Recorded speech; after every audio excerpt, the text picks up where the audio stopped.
oleh PTMJ. Mantap. Oke, jawabannya C. Nomor 2. Boleh, Mbak. Ya, Hafid.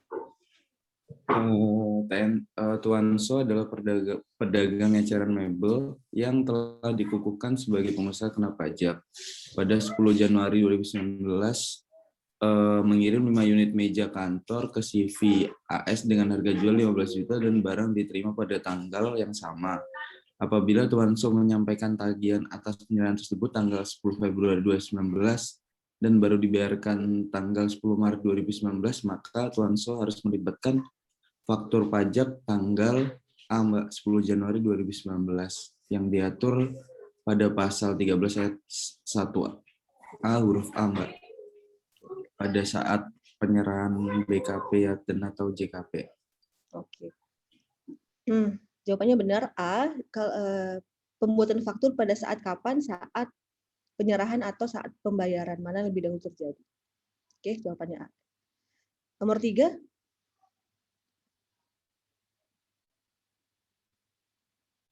Alif? Belum, Mbak, nomor 3. Kenapa belum, Liv? Kamu kerjain nggak? Kerjain, tapi belum. Nicholas? Saya skip, Mbak. Saya juga nggak. Kamu kenapa skip? Saya nggak ngerti. Saya lupa. Masa? Nggak percaya. Jangan nggak dibaca. Bagas? Bagas? Iya, Mbak. Ya, nomor 3. Saya nomor 3 itu A, Mbak. Tapi nggak tahu, Mbak. Loh, kok ragu? Ya, saya A, Mbak. Kenapa, Gas? Takut salah saya, Mbak, alasannya. Apa-apa dong. Karena tadi saya ini sih, Mbak, kayak perjalanan brutonya 2 juta. Terus dia kan masih tergolong pengusaha kecil, dicabut 21 April gitu, Mbak. Karena perjalanan brutonya 2 juta gitu. Jadi nggak perlu dilaporkan lagi sebagai PKP. Oke. Menurut Wahyu gimana jawabannya, Bagas? Wahyu, Gera? Tadi saya sempat cari di internet ya, Mbak. Kayak terus nemu katanya paling lambat itu di masa akhir pajak bulan berikutnya. Kan kepikiran juga sih kayak kalau sebelumnya udah dikukuhkan sebagai PKP, apakah kalau maksudnya untuk mau maksudnya walaupun dicabut, apakah perlu dilaporkan lagi gitu, Mbak? Jadi bingung. Jawabannya Gera berarti? Kalau saya pilihnya yang D, paling lambat 31 Mei. Oke. Rizky? Jawaban Rizky apa? Rizky? Apakah kamu di sana? Nggak lagi ke toilet, kan? Ki? Kamu di mana, Ki? Rizky? Saya, Mbak. Rizky Martin, Mbak. Iya. Jawabannya kamu apa? Nomor 3. Kayaknya A, Mbak, karena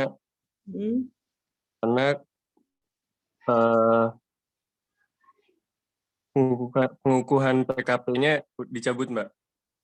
Pengukuhan PKP-nya udah dicabut. Kayak bagus kan. Ya, soal kamu hilang-hilang boleh diulang nggak? Yang lebih lancar gitu. Nggak pakai ragu. Oke, Bagas mungkin jawabannya. Oke, Bagas. Kenapa? Ya, karena pengukuhannya udah dicabut sebelumnya. Belum dicabut ya? Apa? Belum dicabut pengukuhannya. Udah dicabut pengukuhannya, udah dicabut. Jadi? Ya, jadi mungkin jawabannya A. Jawabannya A. Iya. Terakhir. Anissa Fitri. Iya, Mbak. Kalau saya tadi alasannya hampir mirip sama Gerard, Mbak. Saya cari di internet, cuma kayaknya kurang teliti baca. Saya bacanya paling lambat hari terakhir bulan itu, Mbak. Jadi saya jawabannya 30 April.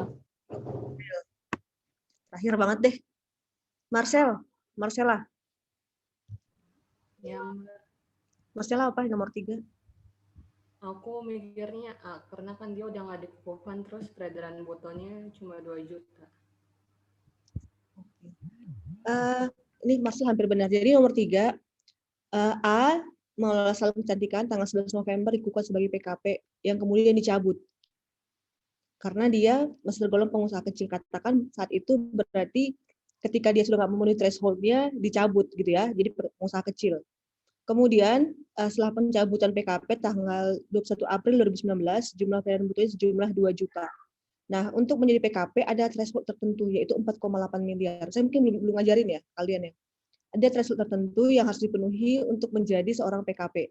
Nah, berhubung si Mbak ini belum memenuhi threshold sebagai PKP dan berhubung dia sudah cabut PKP-nya, jadi dia tidak perlu melaporkan untuk dikukuhkan sebagai PKP. Jawabannya A. Untuk jadi PKP itu ada threshold yang harus dipenuhi yaitu 4,8 miliar. Itu ya. Jadi kalau misalnya dalam soalnya tidak disebutkan sebenarnya bisa pengusaha kecil untuk dikukuhkan sebagai PKP, tapi itu adalah atas permintaan atau pengecualian. Pada umumnya PKP itu harus memenuhi threshold tertentu dulu. Dan soal ini juga disebutkan kalau pengukuhannya sudah dicabut, jadi dia memang nggak perlu melaporkan. Itu ya. Nomor 4, ada yang mau volunteer?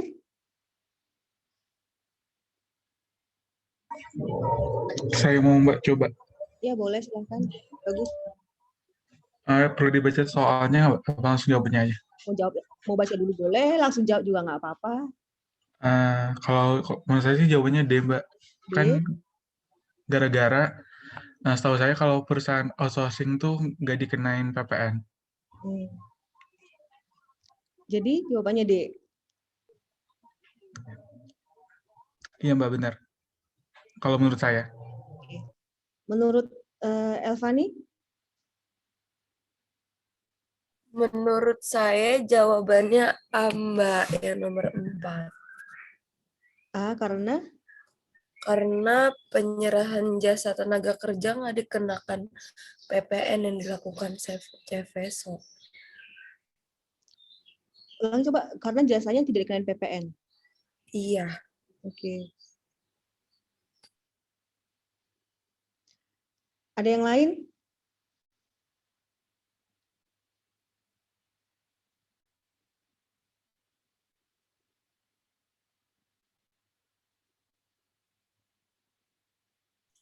Saya A juga, Mbak. Boleh, Raffi. Sama Mbak, saya jawabannya A. Karena yang di sini kan, kalau yang disebutkan di pasal 4A itu, yang tidak dikenakan PPN adalah jasa tenaga kerja. Nah, di penjelasan undang-undangnya itu, yang termasuk sebagai jasa tenaga kerjanya tersebut, dan jasa penyediaan tenaga kerja. Nah, kalau yang A sama yang D kan mirip-mirip jawabannya, tapi kalau yang A ini, dia kan yang disorot adalah jasa yang diserahkan dari si Viso-nya kepada PTA. Nah, jasa si Viso ini kan jasa penyediaan tenaga kerja, jadi dia yang sebenarnya emang jasa yang dari si Viso-nya tidak dikenakan PPN. Tapi kalau yang jasa yang diserahkan tenaga keamanan ini, dia ini bukan termasuk jasa penyediaan tenaga kerja. Jadi mungkin agak kurang tepat kalau yang D. Oke. Perfect jawabannya Raffi. Jadi jawabannya adalah A. Alasannya tadi dia udah sebutin kalau ini merupakan jasa penyediaan tenaga kerja yang merupakan kelompok jasa yang tidak terutang PPN, jadi tidak dikenain PPN. Jawabannya adalah A. Jadi nanti kalau teman-teman mau lihat suatu soal, lihat dulu apakah penyerahannya itu terutang PPN atau enggak. Baru dari situ nanti teman-teman bergerak gitu. Yang pertama, apakah jasanya terutang PPN atau tidak. Kemudian apakah merupakan BKP atau JKP. Kemudian yang ketiga, apakah diserahkan oleh PKP atau bukan. Gitu ya. Nah, kalau misalnya kayak nomor 3 ini, kan jasa kecantikan itu kan jasa yang dikenain PPN, tetapi dia bukan PKP, jadi nggak bisa dikreditin. Gitu ya. Oke, nomor 5, jawabannya Raffi mantep. Nomor 5.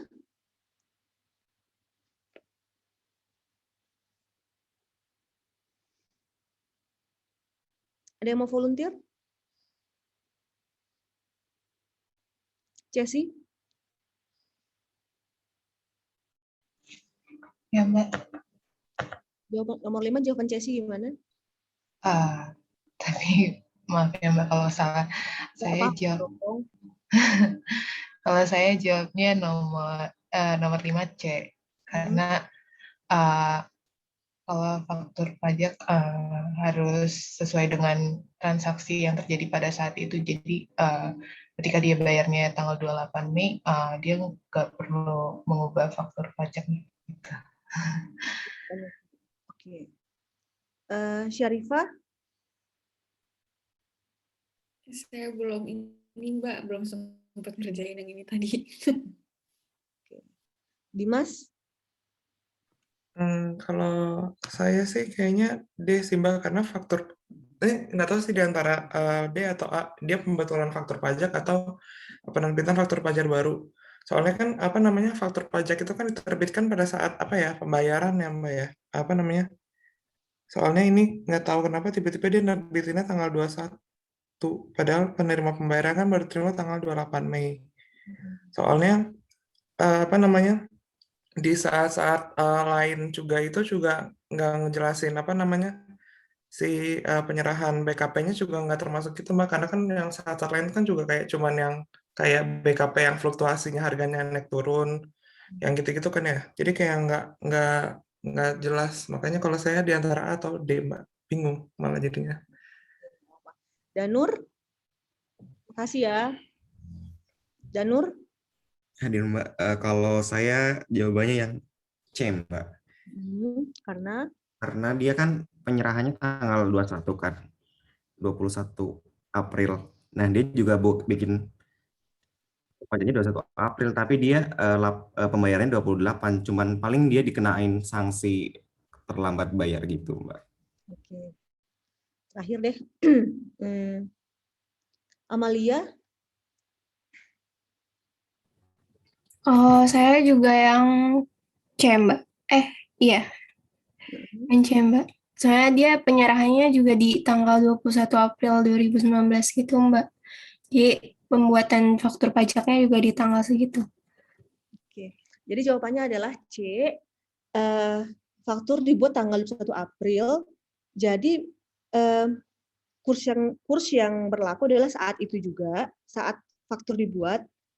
Kalaupun misalnya kurs itu fluktuatif, yang berlaku adalah kurs saat tanggal faktur dibuat. Nah, ini kita nggak ngomong mengenai penyerahan atau apa, tapi ketika faktur itu dibuat, artinya di situ udah ada terjadi transaksi, either itu ada penyerahan atau apapun itu, ketika faktur dibuat, tanggal itulah menjadi tanggal kurs. Jadi tidak perlu membuat faktur pajak tanggal 1 April lagi sebagai faktur pajak pengganti. Nggak perlu mengubah faktur. Jadi nanti kalau misalnya ada soal seperti ini, kalau misalnya faktur dibuat tanggal tertentu, ya udah di situ tanggal berlakunya. Itu ya. Oke. Nomor 6. Terakhir. Ada yang mau volunteer?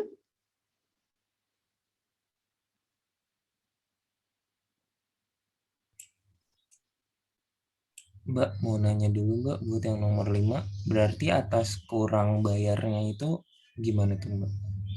Kita nggak ngomong lagi kurang bayar sekarang jadinya, karena apa? Karena kalau misalnya tanggal 21 April dibuat fakturnya, dan kursnya sekian, jadi yang terutang itu ya dengan kurs itu. Kalaupun misalnya ada fluktuasi kurs, tetap ikut tanggal ketika kapan faktur dibuat.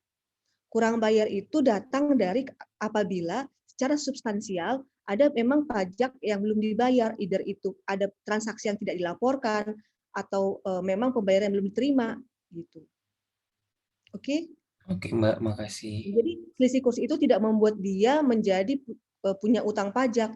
Kalau pada akhirnya dia rugi karena kurs itu urusan beda gitu. Tapi pada faktanya kan faktur dibuat tanggal 21. Artinya di sini sudah ada penyerahan atau persetujuan yang artinya ada perpindahan kepemilikan, ada perpindahan rights. Ketika tanggal 1 April ini sudah dibuat, faktur yang diikuti adalah kurs tanggal pembuatan faktur pajak. Oke? Baik Mbak, terima kasih. Sama-sama.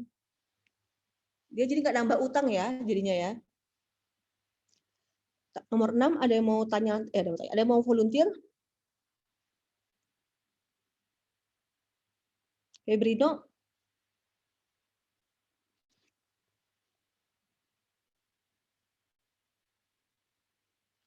Ada orangnya enggak? Febri.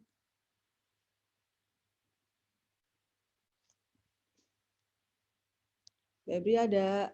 Nggak ke toilet kan?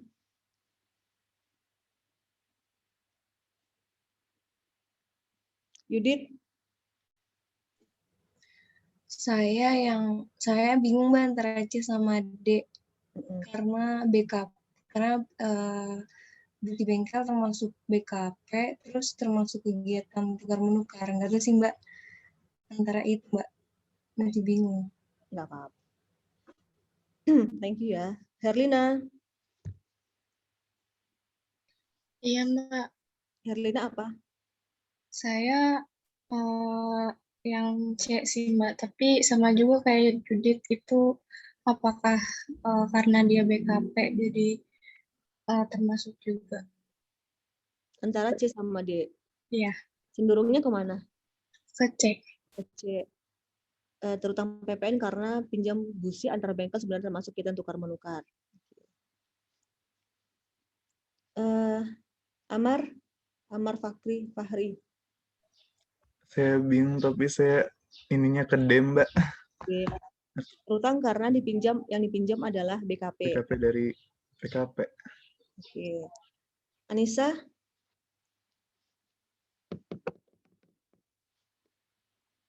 Miss? Anissa Rahmawati. Saya enggak, karena saya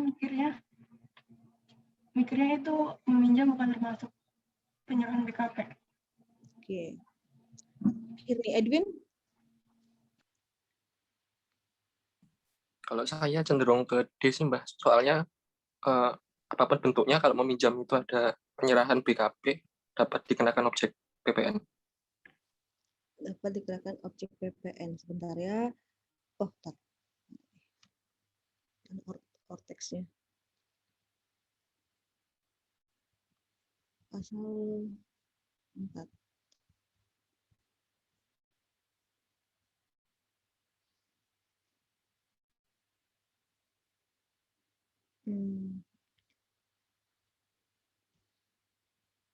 Oke, kita bahas nomor 4 ya. Nomor 6.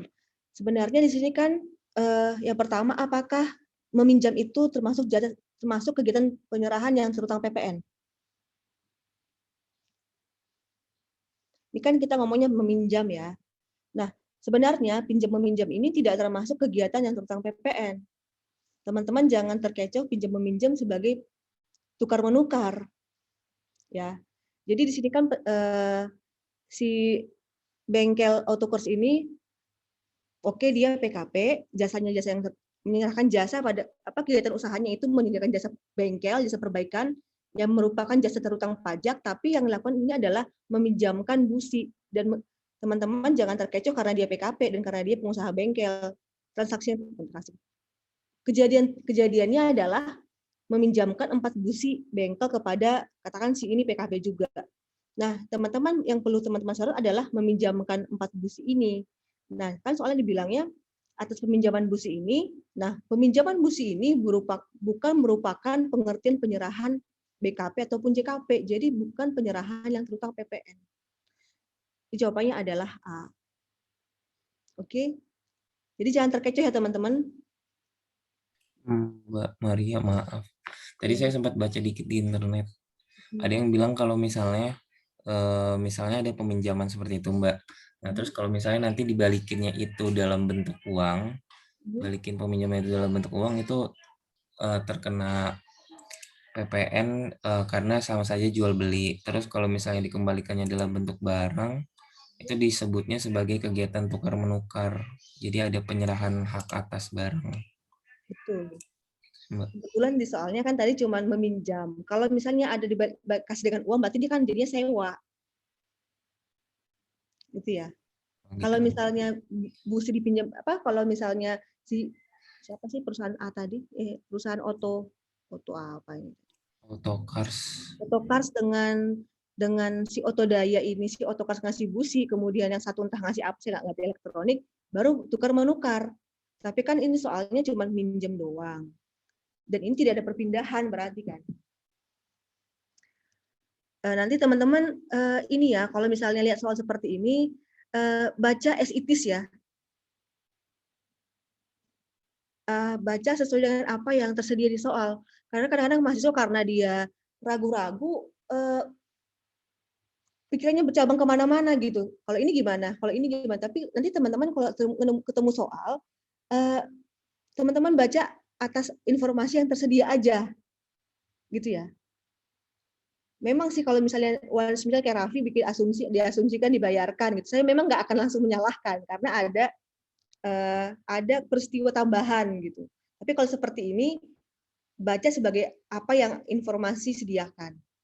Ya, oke. Ada mau tanya dulu teman-teman sebelum kita lanjut kuliah hari ini? Berarti Mbak, yang dimaksud soal ini adalah ketika berarti peminjamannya ini ketika dikembalikannya ini masih 4 busi yang sama itu ya Mbak? Oh gitu. Iya, soalnya kan nggak ada informasi tambahan yang lain. Oh gitu. Jadi misalnya siapa Otodaya menyerahkan sejumlah uang atas peminjaman, berarti dia bukan pinjam lagi namanya tapi sewa. Gitu ya. Mbak, saya mau nanya Mbak. Jadi kalau misalnya si PT Otodaya ini dia misalnya minjamin alat lah gitu, misalnya alat las lah kayak gitu. Nah itu dipinjeminnya misalnya selama sebulan misalnya kayak gitu. Nah terus emang dibalikinnya itu ya alat lasnya dibalikin lagi gitu Mbak. Itu kan emang nggak dikenakan ya Mbak, karena kan pinjam. Cuman itu tuh harus yang kayak pakai surat kontrak dulu lah, seperti itu atau yang kayak nggak usah gitu Mbak. Nah sebenarnya ada namanya kelaziman usaha. Kelaziman usaha itu ada. Gak apa-apa ya, saya coel mata kuliah yang lain ya. Coel mata kuliah yang lain gak apa-apa ya. Sebenarnya kalau misalnya seperti itu, apakah lazim untuk melakukan hal yang sejenis? Hal yang seperti kamu bilang tadi, minjem sebulan. Nah, untuk tahu ini lazim atau enggak, kita perlu melihat data pembanding apakah dalam usaha bengkel itu hal yang lazim atau enggak. Nah, lazim atau enggaknya ini nanti akan kita lihat apakah atas katakan misalnya sebulan gratis itu merupakan hal yang lazim dilakukan di usaha yang independen, saling independen. Jangan-jangan antara Otokars dan Otodaya ini ada hubungan istimewa. Nah, teman-teman nanti belajar hubungan istimewa itu di PPH Badan dan di pajak internasional. Hubungan istimewa antar antar afiliasi lintas negara, teman-teman tuh belajar transfer pricing. Nah, tapi kalau misalnya dalam negeri nanti akan dicek nih apakah itu adalah transaksi yang wajar atau enggak untuk meminjamkan sebulan dengan gratis. Nah, kalau misalnya dipinjam gratis, jangan-jangan ini sebenarnya adalah perusahaan yang punya hubungan istimewa tadi, apakah karena kesamaan manajemen atau pemiliknya sama atau masalah saham atau apa. Gitu. Cuman nanti teman-teman akan lihat ini lebih detail mengenai kelaziman usaha di mata kuliah yang lain. Tapi kalau misalnya ngomong di kacamata kuda kita PPN, kalau misalnya dia nggak bayar, sewa kemudian nggak bayar, berarti nggak dikenain PPN. Sampai di sini dulu ya. Nah kalau misalnya hanya sebatas itu, kita nggak coel-coel yang lain. Kalau misalnya dipinjamkan sebulan, kemudian nggak bayar PPN karena ini peminjaman, untuk undang-undang PPN itu ya nggak masalah. Tapi kalau kita bongkar lebih detail lagi, apakah ini lazim atau enggak, baru nanti mungkin bisa dicek lagi lebih lanjut. Gitu. Menjawab nggak, Vin?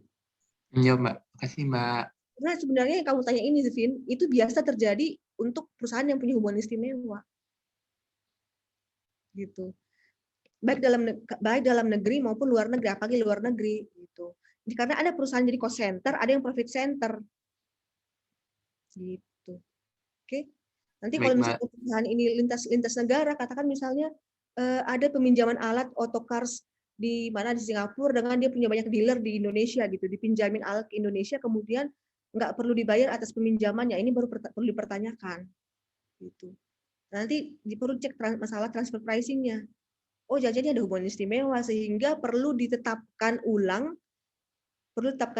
berapa sebenarnya biaya sewa si Otokar sama yang ada di si Otokar Singapura sama yang ada di Indonesia. Kevin? Mau Baik, tanya lagi, Mbak. teman-teman? Mbak mau izin bertanya, Mbak. Ya, Fit. Kalau apa namanya pada dasarnya apa namanya bengkel Otodaya itu secara core bisnis itu dia melakukan jasa servis, Mbak. Terus tiba-tiba dia apa namanya meminjamkan ini dianggap sebagai sewa itu. Karena seingat saya Bu Titi pernah bilang kalau transaksi itu nggak sesuai core bisnisnya itu nggak dikenakan PPN. Kalau kasusnya seperti tadi gimana ya, Mbak? Ini barang ini kan masih merupakan bagian usaha dari si apa ya, bagian usaha perlengkapan untuk usaha si Otokars, si Busi ini, gitu ya. Ketika dipinjamkan, nggak serta-merta ini menjadi, oh ini tidak merupakan core bisnis, karena memang dia bukan usaha peminjaman. Di sini kita ngomongnya memang kedua-duanya sama-sama PKP, tapi nggak berarti karena kamu di soalnya ini bilang mengenai peminjaman, jadi seolah-olah teman-teman ini menarik sebagai oh ini merupakan sesuatu yang tidak dikenakan PPN gitu, atau sesuatu yang bukan core bisnis sehingga tidak dikenakan PPN. Yang perlu teman-teman lihat adalah penyerahan peminjaman ini. Nggak perlu serumit itu mikirnya, Fit. Iya, Mbak. Saya tadi mikirnya sampai ke sana juga sih. Tapi kalau maksudnya kalau diasumsikan dia itu menyewakan secara komersil gitu, Mbak. Menyewakan secara komersil.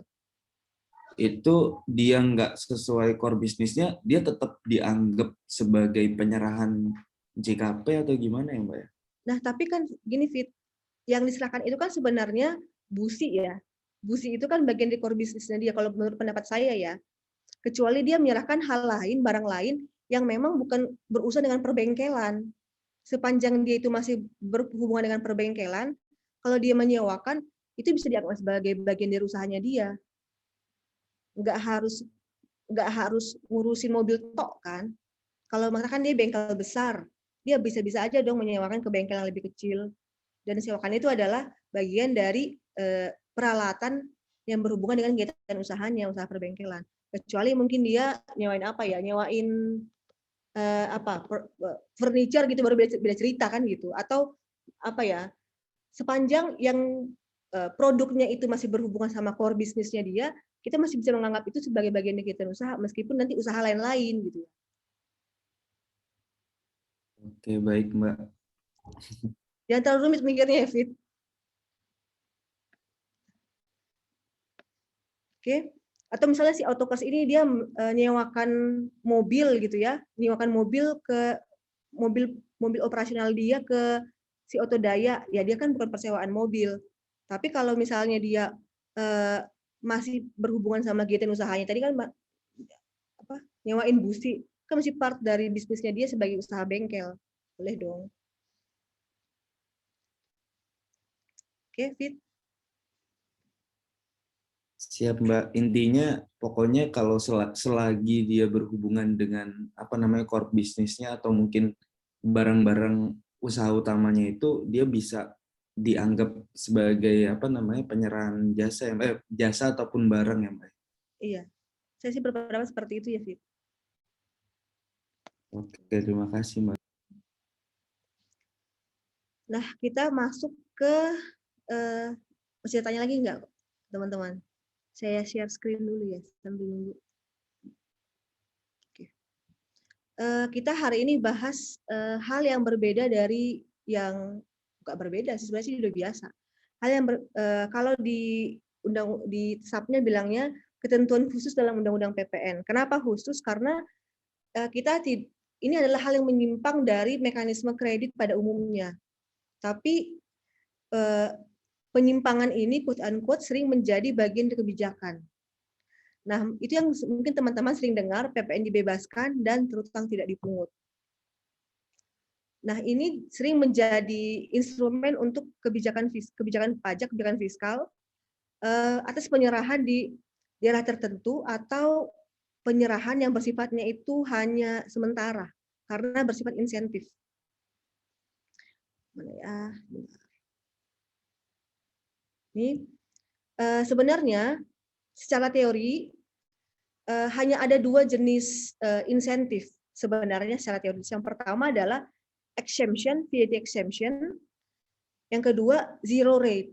Kalau teman-teman buka di literatur pajak, pada umumnya hanya dua ini doang yang sering dibahas sebagai bagian dari insentif. Yang kita bahas ini adalah insentif PPN. Sehingga ini merupakan hal yang berbeda, karena insentif itu pada dasarnya adanya treatment yang berbeda dari treatment yang berlaku umum. Makanya di judulnya dibilang ketentuan khusus dalam PPN. Karena kan sebenarnya pajak itu PPN itu kan bersifat pajak objektif, artinya tidak melihat subjeknya. Kalau objeknya ini merupakan objek yang penyerahan, harusnya dikenakan PPN. Tapi insentif ini membuat perlakuan berbeda, gitu. Insentif ini melakukan perlakuan berbeda sehingga kita pun mengaturnya berbeda, gitu. Secara teoritis hanya ada dua, yaitu exemption atau pengecualian. Kemudian yang kedua adalah zero rate atau tarif 0%.